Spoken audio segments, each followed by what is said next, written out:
Image copyright Davidson County. Image caption Thomas Martins and Molly Corbett delayed calling for an ambulance and pretended to carry out CPR. The trial heard a former FBI agent and his daughter have been sentenced to 2025 years in prison for bludgeoning her Irish husband to death.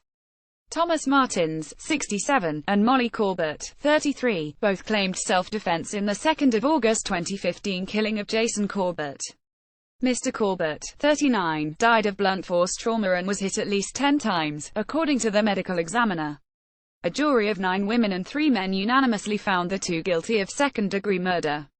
She first met Mr. Corbett in 2008 after traveling to his native Ireland to work as an au pair for his 2 children after his first wife died in 2006 from an asthma attack. The Limerick native wed the American in 2011 and moved to Winston-Salem, North Carolina. Martins, who worked for the FBI for more than 30 years, had claimed he was defending his daughter after Mr. Corbett choked her. He told a 911 operator that night that he hit Mr. Corbett in the head with a baseball bat, and that he heard him say, "I'm going to kill her." Image caption prosecutors said Molly Corbett did not appear to have suffered any injuries to indicate she had been assaulted by Jason. He's bleeding all over and I may have killed him, Martins said during the call to emergency services.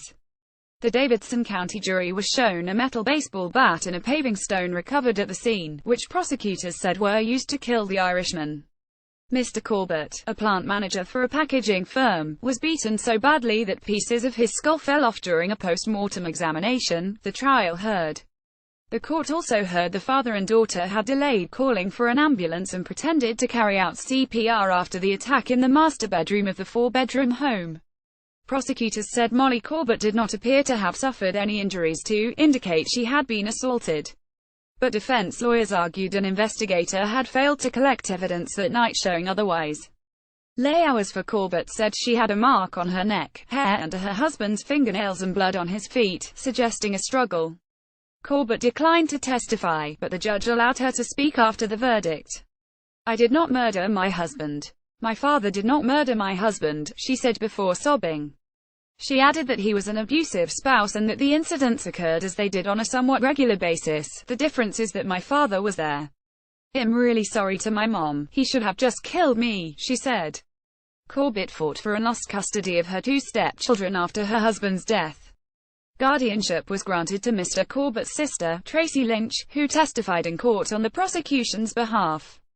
"Jason will be remembered for who he was, not for how he died," Ms. Lynch said after Wednesday's verdict.